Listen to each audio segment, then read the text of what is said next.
Imagine a child frozen in time, his eyes closed yet unnervingly lifelike, his small body preserved as if caught between two worlds, the realm of the living and the inevitability of death.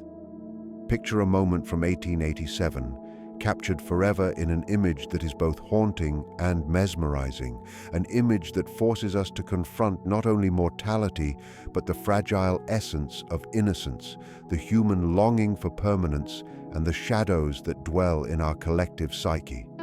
This is the story of the boy who was preserved, an image that whispers across the centuries, challenging our understanding of life, death, grief, and the unyielding desire to hold on to what we can never truly keep.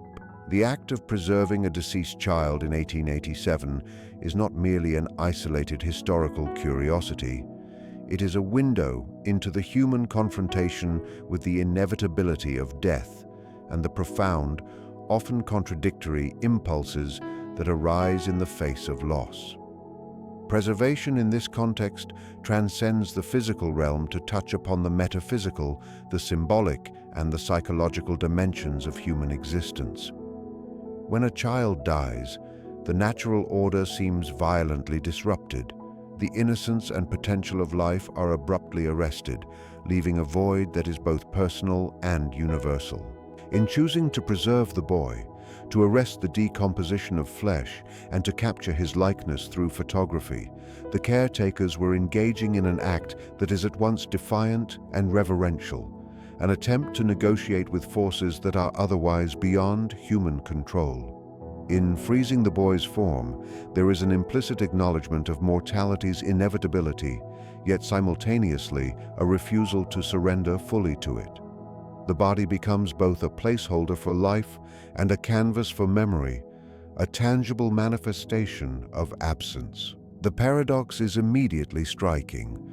Preservation implies both the acknowledgement of death and a yearning for life, a tension that reverberates in the human psyche whenever we attempt to resist the passage of time. The photograph, with its uncanny life-likeness, serves as a bridge between worlds, the living and the departed, the temporal and the eternal, the seen and the imagined. It is not the boy alone who is captured, but the intense human desire to hold on to what is slipping away, the desperate need to materialize remembrance in the face of the ephemeral. This tension between holding and letting go, between defiance and acceptance, reflects a universal psychological struggle that continues to echo through the ages. The preserved child becomes more than an individual. He is a symbol, an archetypal figure standing at the intersection of innocence, loss, and the human longing for transcendence. Through this image, we confront the disquieting reality of mortality, the recognition that life in its most tender and vulnerable forms is fleeting, yet that our consciousness refuses to relinquish the people, moments, and essences we cherish. The symbolic weight of preservation extends beyond mere sentimentality into the realm of the psychological unconscious, where the photograph functions as a vessel for projection. Viewers, whether contemporary or modern, are compelled to confront their own fears and desires. The boy's stillness evokes a mirror in which we see our own mortality reflected, our own attempts to preserve, control, and understand the impermanent. In this sense, the act of preservation is never truly about the boy himself, but about the human mind grappling with impermanence, trying to reconcile the finite nature of existence with the infinite nature of longing. The chemical process that halts decay is, therefore, more than a scientific intervention. It is a ritual of meaning, an attempt to impose order on chaos, a dialogue between matter and memory, between the finite body and the infinite psychic need to remember. The tension is heightened by the medium of photography, which captures a moment frozen in time, yet imbues it with the illusion of life. This duality between stillness and animation, absence and presence, is at the core of the symbolic power of the preserved child. In preserving him, the caretakers engage in a dialogue with mortality itself, negotiating between grief and acceptance, between memory and reality, between the visible and the invisible. The photograph thus becomes a liminal object existing between life and death, between the conscious acknowledgement of mortality and the unconscious desire to transcend it. It embodies a psychological complexity that resonates far beyond its historical context, tapping into the archetypal fear of loss, the longing for continuity, and the human struggle to render permanence out of impermanence. The preserved boy is not simply a figure trapped in time. He is an emblem of the ongoing human confrontation with death, a tangible expression of the psyche's attempt to mediate between the inexorable passage of time and the yearning to hold on to the essence of what once lived. Every detail, the lifelike expression, the careful positioning, the stillness captured in emulsion, becomes a symbol in itself, reflecting the delicate balance between mourning and defiance, between memory and surrender. In essence, the symbolism of preservation is inseparable from the human effort to engage meaningfully with mortality, to find significance in loss, and to transform grief into a form of enduring presence, however paradoxical or unsettling that presence may be. The post-mortem photograph of the preserved boy in 1887 is not only a personal artifact of grief, but also a mirror of the collective fears that permeated society at that time, fears which continue to resonate in subtle forms even today. In an era when mortality was ever present and diseases claimed the young and old alike with alarming regularity, death was both familiar and terrifying. Photography, still a relatively new medium, offered a way to confront these fears indirectly, allowing people to engage with the specter of death without entirely succumbing to panic. The image of the boy, so lifelike yet undeniably lifeless, embodies the psychological tension of the age, the simultaneous desire to acknowledge death and the need to soften its impact through ritual, symbolism, and aestheticization. The act of photographing the deceased transformed grief into a tangible object, one that could be studied, revisited, and, to some extent, mastered. By capturing the boy's image, the parents and society were performing a ritual of confrontation, translating the abstract horror of death into a concrete form that could be controlled, framed, and displayed. In this process, the fear of the unknown, the intangible threat of mortality, was externalized. It became something visible, something that could be looked at without the immediate panic of confrontation with an uncontained loss. Yet the very visibility of the preserved child also amplifies the terror it is meant to tame. The uncanny quality of the photograph, the way the child appears as if asleep rather than dead, creates a psychological dissonance. The mind struggles to reconcile the lifelike features with the knowledge of death, and in doing so, it confronts one of its deepest fears, the blurring of boundaries between life and death, presence and absence, reality and illusion. This ambiguity intensifies the collective fear rather than eliminates it, suggesting that human attempts to control or aestheticize death always carry a shadow of unease. The preserved boy also reflects the archetypal image of vulnerability under threat, which resonates deeply in the human psyche. A child represents potential, innocence, and the continuity of life, and when that life is halted prematurely, it becomes a profound symbol of fragility. The photograph forces viewers to face the precariousness of existence, to acknowledge that innocence offers no immunity against the inevitabilities of fate. In this sense, the collective fear surrounding the image is not merely about death itself, but about the interruption of life's natural rhythm and the helplessness that accompanies the inability to protect what is most precious. The fascination and horror that the photograph evokes are intertwined with cultural practices of mourning and memory. In Victorian society, death was highly ritualized, and post-mortem photography became a socially sanctioned means of grappling with loss. Yet, beneath the surface of ritual, lies the shadow of anxiety, the unspoken dread that all efforts at preservation are ultimately futile, that time and decay will reclaim everything, no matter how carefully controlled or immortalized in image. The photograph thus becomes a site where societal fears are projected, where the tension between control and helplessness, between memory and oblivion, is laid bare. In looking at the preserved boy, contemporary viewers may sense an uncanny resonance with their own subconscious fears. The image evokes a recognition of the shadow within ourselves, the instinctual terror of impermanence, the discomfort with confronting mortality directly, and the fascination with that which we cannot fully grasp or contain.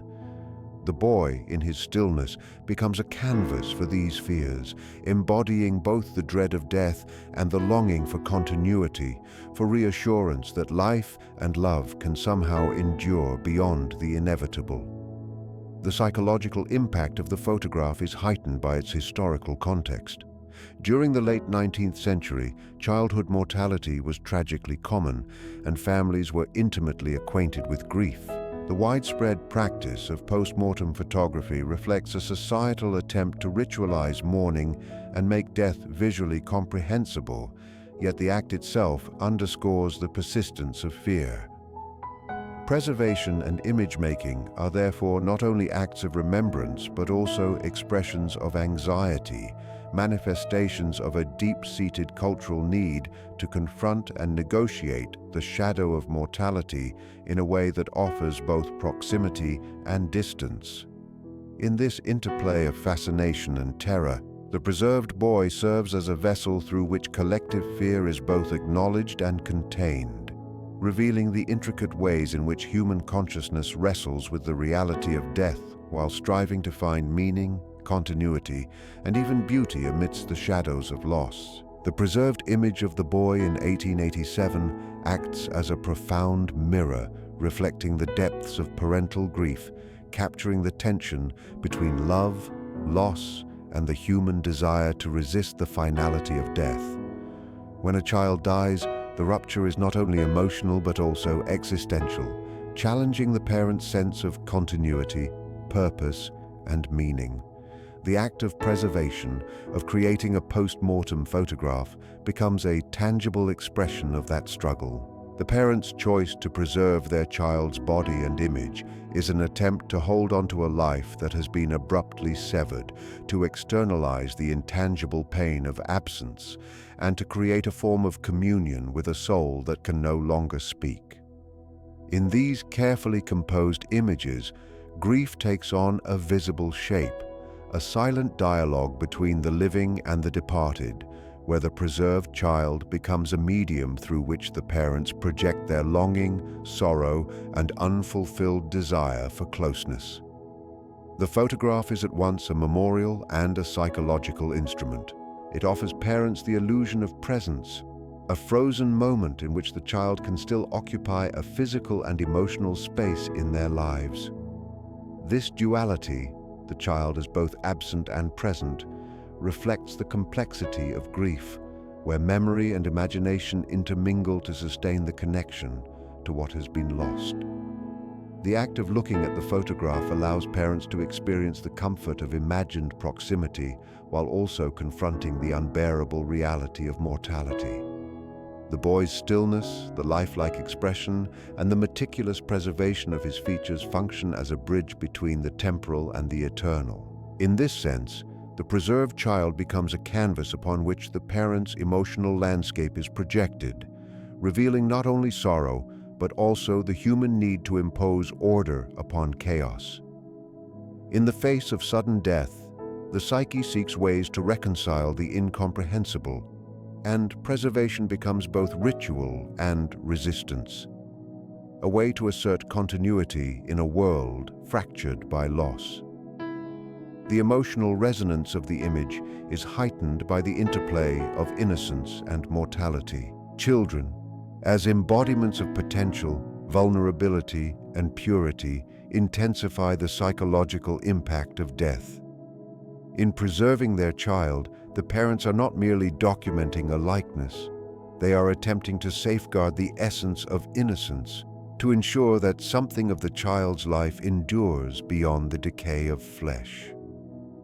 The photograph becomes an act of defiance against oblivion, a desperate plea that the presence of the child might somehow persist despite physical absence. At the same time, the preserved image forces parents to confront the unyielding reality of mortality. There is a paradox inherent in this act. In seeking to maintain the child's presence, they must face the immutability of death, the finality that even the most careful preservation cannot alter. The photograph becomes a psychological mirror in which the contradictions of grief are reflected. Love entwined with despair, hope shadowed by resignation, and memory infused with both beauty and horror. The meticulous care taken in preserving the child also speaks to the human tendency to find meaning through ritualized action. Embalming, posing, and photographing the boy are not simply technical acts. They are symbolic gestures laden with intention and emotion. In arranging the child for the photograph, the parents are asserting their agency, creating a moment in which they can exercise control over a reality that has been rendered uncontrollable by death. The image becomes a space of negotiation, where grief is acknowledged and yet partially contained, where sorrow can be confronted without being entirely overwhelming. This tension between proximity and distance, between agency and helplessness, reflects the universal dynamics of parental love. The preserved boy is also a mirror of the inner child that resides in every parent, the part of the psyche that clings to innocence and the promise of growth. The photograph evokes this inner landscape, revealing how grief is not solely a response to the external loss of a child, but also a confrontation with the parent's own vulnerabilities, fears, and unmet desires. In this sense, the preserved image transcends its immediate historical context to reveal timeless truths about the human condition. The boy's stillness, his preserved form, and the careful artistry of the photograph embody both the depth of attachment and the impossibility of ultimate reunion. They reflect a psyche grappling with the limits of love, the inevitability of separation, and the yearning to render permanence out of impermanence. Every detail of the image, the posture, the expression, the lifelike appearance, serves as an echo of parental grief, a testament to the tension between clinging and releasing, between memory and reality, and between the sacredness of life and the inevitability of death. The preserved image of the boy in 1887 serves as an emblem of eternal innocence, a symbol that transcends the individual and touches upon collective archetypes embedded deeply within the human psyche. The child, frozen in death yet appearing almost alive, evokes the timeless figure of purity that is untouched by the corruption of the world, a manifestation of the soul's unspoiled essence. This archetype is not limited to historical context. It resonates universally, speaking to the inner part of humanity that longs for simplicity, vulnerability, and the beauty of untainted life. The boy's preservation transforms him from a mere mortal being into a vessel of symbolic meaning, carrying the weight of human imagination and emotion across generations. He embodies the delicate balance between life and death, between potential realized and potential tragically cut short. And in this liminal space, he becomes a mirror of the collective unconscious, revealing the timeless human fascination with innocence and the inevitable loss of it. The lifelike appearance of the child in the photograph intensifies this effect, as the image blurs the boundaries between presence and absence, awakening a sense of both reverence and unease. In his stillness, the child seems suspended in a moment outside of time, an eternal witness to the fragility of life and the enduring power of purity.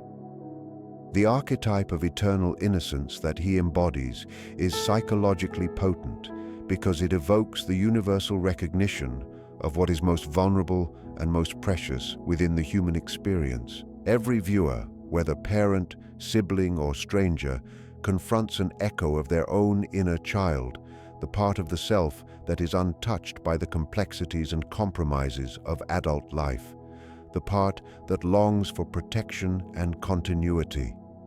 The preserved boy becomes a symbolic container for these projections, a figure onto which grief, longing, and admiration can be deposited.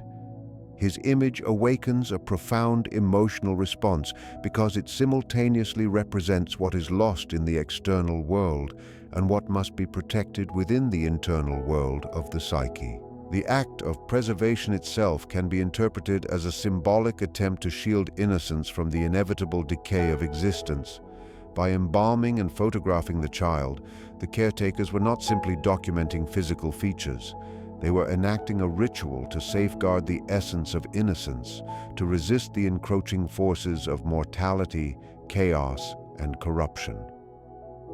This gesture highlights a tension that is central to the archetype, the desire to eternalize purity while grappling with the reality that all living things are impermanent. The preserved boy's image forces viewers to confront the paradox of innocence.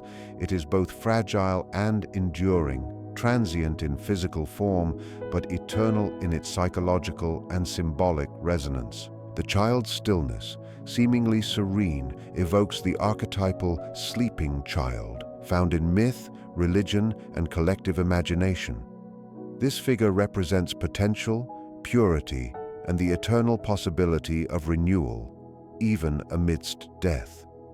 The preserved boy becomes a reflection of these universal themes, allowing observers to engage with the notion that innocence is not solely tied to life, but also exists as a psychological constant that can survive even in the face of the physical cessation of being. The photograph functions as a conduit between the individual and the collective, connecting personal grief with universal patterns of human experience. Viewers are compelled to recognize in the boy's expression an echo of their own vulnerabilities, the innocence they have known and perhaps lost, and the delicate balance between joy and sorrow that defines human life. The archetype of eternal innocence present in this preserved image also serves as a reminder of mortality's role in shaping the human psyche. The boy's death, preserved yet lifelike, confronts viewers with the inevitability of endings, while simultaneously offering a symbol of continuity, the purity and potential that death cannot completely obliterate. In this sense, the preserved boy is a psychological and symbolic anchor, embodying both the terror of impermanence and the consolation of eternal significance. His image invites reflection on the essence of innocence, the fragility of life, and the enduring imprint of those who depart prematurely, transforming personal loss into a universal meditation on the human condition. Every element of the photograph, the posture, the expression, the preservation techniques, serves to heighten the perception of the child as an eternal archetype, a figure whose psychological and symbolic resonance extends far beyond the historical moment in which it was created. The preserved boy becomes not only a witness to the past, but also a mirror for the timeless truths of the human experience, a silent embodiment of the eternal innocence that resides within the collective consciousness. The preserved image of the boy in 1887 stands at a profound crossroads where the empirical world of science intersects with the immaterial realm of the soul, reflecting humanity's perpetual struggle to reconcile the measurable with the ineffable.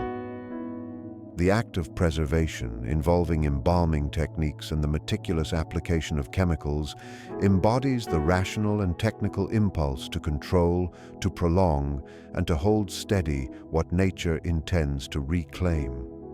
Yet beneath this scientific endeavor lies a deeper, unspoken yearning, one that reaches into the realms of spirit, memory, and symbolic meaning. The boy's preservation is not merely a biological or technical feat. It is a psychological and emotional attempt to assert continuity over that which is inherently transient. Science, in this context, becomes a vessel through which grief, devotion, and existential anxiety find expression. The process of embalming, photographing, and arranging the child's body reflects a desire to translate intangible loss into a form that can be observed, comprehended, and, in a sense, tamed. In this act, the body becomes both an object of study and a sacred site of remembrance, where the precise methods of preservation serve the dual purpose of demonstrating human mastery over decay and honoring the enduring essence of the child's presence. The tension between scientific control and soulful reverence is immediately apparent when one contemplates the photograph. On one level, the image is a record of technique, a testament to chemical knowledge, and an artifact of methodical care. On another, it evokes feelings, memories, and reflections that science alone cannot contain. The child's preserved form radiates a quiet transcendence that speaks directly to the viewer's psyche, reminding us that life cannot be fully captured in matter alone. This intersection underscores the paradox at the heart of human experience, the recognition that while science can preserve appearance, it cannot preserve consciousness, spirit, or the inner life that once animated a body. The preserved boy thus becomes a symbol of the limits of human understanding and control. The techniques used to maintain his body are expressions of intellect and craftsmanship, yet they cannot bridge the ontological divide between life and death. In preserving him, the caretakers were engaging simultaneously with empirical knowledge and spiritual longing, with the observable and the invisible, demonstrating the duality inherent in human attempts to grapple with mortality. This duality resonates within the collective psyche, as it echoes a tension that exists in all attempts to mediate between tangible and intangible realities. The photograph invites reflection on the broader philosophical implications of preservation. The body may be maintained, yet the essence of life, the breath that once animated flesh, remains elusive and beyond complete capture. It reminds us that human efforts, however technically impressive, must ultimately contend with forces greater than our understanding. At the same time, the preserved child's image exemplifies the human capacity to imbue scientific procedures with meaning beyond their functional purpose. The precision of embalming, the careful composition of the photograph, and the lifelike presentation of the body are all deliberate acts of reverence, demonstrating how the logical and the emotional, the rational and the spiritual can coexist within a single practice. The photograph becomes a liminal object, bridging worlds, where science serves as both a tool and a metaphor. The boy is preserved materially, but through this very preservation, he assumes symbolic significance, embodying questions about mortality, memory, and the persistence of the human spirit. This duality mirrors the inner tension experienced by those who create such images, the need to act, to control, and to understand, alongside the recognition of mystery, impermanence, and the unseen. Moreover, the preserved boy functions as a reflection of the broader human attempt to reconcile observable reality with existential meaning. The photograph suggests that technical mastery, while powerful, is inseparable from emotional, psychological, and spiritual dimensions. Science and the soul are intertwined here, each informing and shaping the other, demonstrating that the act of preservation is never merely mechanical. Every detail of the image, the posture, the lifelike expression, the careful presentation, reveals this intersection, reminding viewers that the physical and the metaphysical are inextricable in the human experience of grief, memory, and the quest for permanence amidst impermanence. Through this lens, the boy's preservation becomes a meditation on human aspiration, the desire to assert influence over the natural order, while simultaneously acknowledging that some aspects of existence remain ineffable and eternal, beyond the reach of even the most meticulous scientific intervention. The preserved image of the boy from 1887, though over a century old, resonates with the modern psyche in ways that are both unsettling and illuminating, serving as a mirror for contemporary anxieties, desires, and obsessions. In the present age, where images proliferate and moments are captured, stored, and curated with unprecedented intensity, the impulse to preserve, document, and immortalize echoes strongly in digital culture, yet the preserved boy confronts us with a more direct, tangible engagement with mortality. It is cherished, to defy the inexorable flow of time, and to capture the essence of life even as it slips away. This tension between preservation and acceptance resonates with contemporary experiences, as people grapple with the ways in which digital memory, personal archives, and curated representations of self offer both comfort and a distorted sense of control. The preserved child also illuminates the darker dimensions of the modern psyche, particularly the unconscious fascination with mortality and the uncanny. The image is simultaneously appealing and horrifying, inviting empathy while provoking discomfort, mirroring how contemporary culture navigates exposure to tragedy, loss, and suffering. In an era where death is often mediated through screens and news feeds, the preserved boy embodies a visceral confrontation with the corporeal reality of mortality, demanding engagement rather than passive observation. This tension reveals the psychological mechanisms by which humans attempt to process and domesticate fear.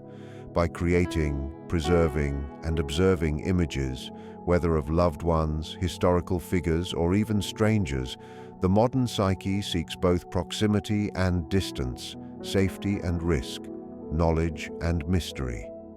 The preserved boy exemplifies this paradox, embodying both the intimacy of personal grief and the universality of human anxiety about impermanence. Moreover, the image engages with the psychological concept of the uncanny, where something familiar becomes unsettling through subtle deviations from expected norms. The lifelike appearance of the preserved child evokes a deep, almost instinctual reaction, as the mind recognizes both vitality and absence, life and death intertwined in a single form. This duality mirrors the tension in contemporary consciousness, where digital and virtual representations increasingly blur the line between reality and simulation, presence and absence. The photograph, in its historical and material specificity, reminds the observer that while technology can create illusions of continuity and permanence, the reality of impermanence remains inescapable, and psychological reconciliation with loss requires engagement with, rather than denial of, mortality. The preserved boy also functions as a reflection of the inner child within the modern psyche, symbolizing the enduring presence of innocence, vulnerability, and unfulfilled potential. In observing him, viewers are reminded of their own inner states, the aspects of self that are preserved through memory, imagination, or idealization. His stillness becomes a metaphor for the tension between the desire to hold on to purity and the inevitability of transformation, decay, and loss, resonating with contemporary struggles to balance nostalgia, attachment, and acceptance. The psychological weight of the image is further heightened by its symbolic and archetypal qualities. The preserved child embodies themes of fragility, temporality, and the human longing for immortality, all of which continue to exert a profound influence on modern consciousness. In a world dominated by rapid change, technological mediation, and constant exposure to transient experiences, the preserved boy serves as a stark reminder of the limits of control and the necessity of engaging with the realities of existence without the illusions of permanence. Through his image, the modern psyche is confronted with fundamental questions about life, death, memory, and meaning, illustrating how the intersection of historical artifact and psychological archetype can provide profound insights into contemporary human experience. Every detail of the photograph, the lifelike features, the stillness, the careful composition, echoes across time, linking the anxieties, hopes, and desires of the 19th century with those of the present, revealing the timelessness of human engagement with mortality, the fragility of innocence, and the eternal tension between presence and absence that defines the inner landscape of the modern mind. The preserved boy from 1887 is more than a historical curiosity. He is a mirror reflecting the depths of human emotion, the interplay between life and death, science and soul, memory and impermanence. His image captures the raw tension between grief and love, between the rational desire to control and the spiritual need to honor what cannot be reclaimed. He embodies eternal innocence, suspended between worlds, and in doing so, he becomes an archetype that transcends time, connecting the fears, hopes, and desires of the 19th century with the modern psyche.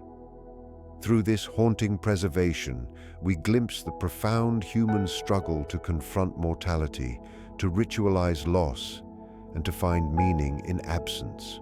The boy is a reminder that while life is fleeting, memory, symbolism, and the echoes of the soul endure, calling us to face our own vulnerabilities, to honor what we love, and to acknowledge the shadowed depths of our shared humanity.